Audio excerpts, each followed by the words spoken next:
Hello, friends, it's Simone. I'm glad you are joining me today as I am swatching 4 inks, trying to figure out which of those I want to use in my next ink rotation.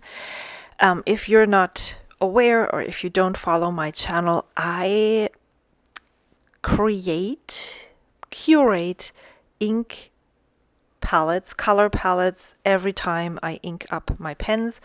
It has come out to be about 9 pens per rotation, and I have written 6 of the ones from the last time. I've written them dry, and now I'm looking for other inks that I can put into my fountain pens, and these caught my eye. I hadn't swatched them yet, and so I decided to hop on camera. So the inks that I'm swatching is Robert Oster Gray Seas, Robert Oster Blue Moon, Lamy Turmaline, and then Ferris Wheel Press Buttered Popcorn. The samples I received in one of those surprise sample packs from Goulet Pens, and the Ferris Wheel Press ink here, this amazingly packaged ink, I snagged from my friend Amy, who did not like this ink, and I had it inked in one of my pens maybe a year ago, and it wasn't my favorite. And so since I have moved to broader nibs right now, I decided, why don't I try this one more time before getting rid of it? So, the first one, as I said, is Buttered Popcorn by Ferris Wheel Press. For some reason, I always want to say buttered rum. It is buttered popcorn. Just if you hear me say it wrong, that's the reason why. And if you looked closely, you saw that I purchased a Kakimori brass dip pen, and this is actually the first time that I am making these swatches with this pen, and I do kind of struggle in the beginning. It gets better, but I guess you have to practice a bit on how to hold the pen, when to know that you need to rotate so that other grooves can be written empty, but I really enjoy using it, and it definitely cuts down on the cotton swab usage. I really want to not use things and then throw them away all the time. So this is something really cool, and also it's not glass, so it can't break that easily. Just when I made those swatches, I realized that I now have made swatches with different material, and of course, it's in the grand scheme of things, that's not a big problem, but it puts down the ink differently onto the paper, so the swatches are not as easily comparable to each other. They might appear different. If I swatched one of the inks that I used the cotton swab with the brass pen, maybe they would look more saturated now or less, something like that. So scientifically, it's probably not the best idea to switch the instruments or tools that you're using to swatch right halfway through or whenever. However, since I'm not a scientist and definitely not doing this, I feel like I approach this scientifically, but I mean, I don't even know a tiny bit about inks, like chemically. So why would that even matter? And I was surprised by the saturated color that I saw in the buttered popcorn swatch. I remember this to be very faint and muted when I used it with a pen, but I had that in a Lamy Safari, and I have noticed that Lamy Safari pens are more on the dry side. So if your ink isn't super wet, Lamy Safaris are not very supportive of ink flow. And so I decided I'm going to try this in a broad nib in a different pen and see how I like it. And then I swatched the Lamy Turmaline, and that is a green leaning teal. Is that even a color? That's how I would describe it. And I was impressed. I really like that color. I have a little teeny tiny spoiler. I used all 4 inks in my next color palette for my ink rotation because, man, they were all so amazing. I could not say I would not use any of those because they were all really fascinating. And so I decided, well, why not?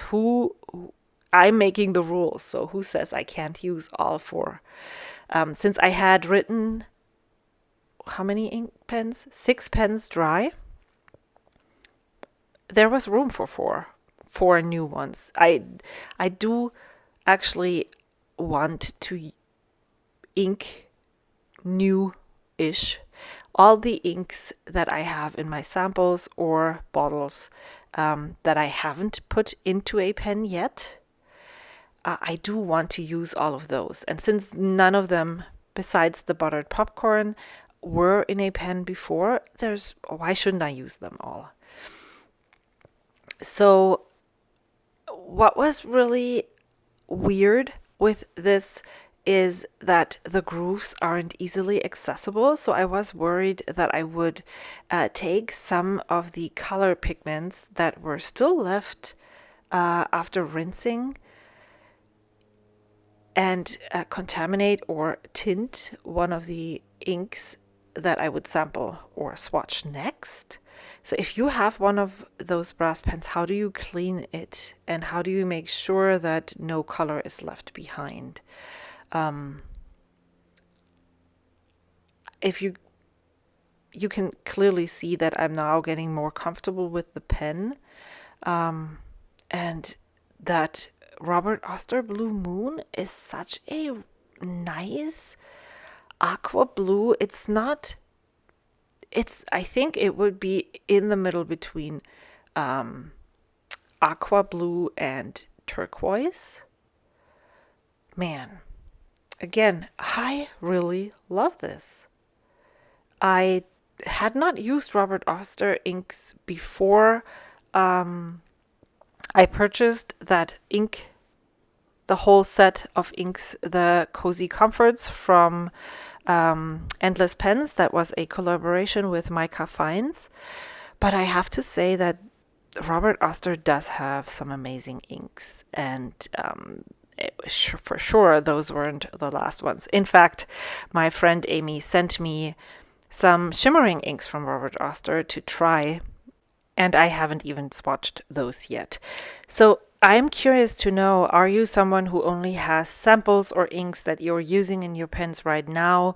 How do you go about purchasing or getting more samples? When do you use those? Do you use them right away? Do you have that many fountain pens to be able to use them? I'm really curious. I want to try a lot of different inks. I definitely don't want to lock myself into ink bottles and having to use the same inks over and over again. That is just something I enjoy. It's part of the way that I use fountain pens, by curating these color palettes and comparing different inks, even if they're like basically the same. Are they actually the same? That nerdy stuff brings me so much joy. So I don't want to limit myself, but I also don't want to have 50 million samples that are not really getting into any pens because I lose sight of what I have. If you do stuff like that, and if you enjoy using many inks and swatching them, how do you manage that? I'm really curious to know. I have a tiny system right now. I'm just using the ones that I have and the ones that I haven't had in a pen yet. But yeah, I also hear and see so many other people use ink, so I'm always taking notes on ink samples that I would love to get, and I'm thinking of maybe getting a whole batch of them in the beginning of the year and then maybe pulling 1 or 2 every month. I don't know yet. I don't even know what I'm going to do when I'm done with all of these ink samples that I currently have, that like once I have had them in a fountain pen, am I leaving them? There's often one sample is like 2 to 5 milliliters, so often there's another filling left. Do I keep it? Do I pass it along because I'm not 100% interested in using it again? Those are questions that I think about. And then what was the other thing? I also have been thinking about organizing an ink swap, maybe in October, so that you sign up in August, maybe, or maybe in September, middle of September, so that you sign up in August, beginning of September, and then like a postcard swap or something like that, you would get assigned a partner that you would send maybe 3 samples to. Let me know what you think. And here's the colors that I swatched. The one that surprised me the most is the Robert Oster Gray Seas. That is a chromo shading ink, and it is amazing. I hope these properties come out in a fountain pen. Again, spoiler alert, I inked it into a fountain pen, so I will find that out pretty soon. And now I'm going through all the swatches that I have made with the inks that I own, that I have had in my pens, the Diamine Inkvent calendar here, and I'm comparing the colors that I swatched that I have and see if there is some that compare. I really need to ink that Raspberry Rose into one of my pens. It's a nice color. I feel like it's a fall color. Here the Nightshade compares. It's not as complex and detailed.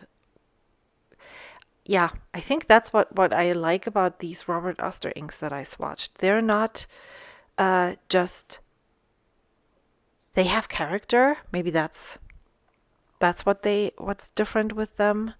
So, and then here again, I think the buttered rum is a muted version of the what is that? Diamine, is it Wonderland? I had that inked in May or April, and that was a really great color. None of these look like any of the colors that I have currently inked. Let me know what your favorite color of those 4 is. I hope to see you soon. I will have a currently inked video up pretty soon, because that was basically the pre-work that I needed to do for that video. Thank you so much for watching. I hope to see you soon. Until then, bye.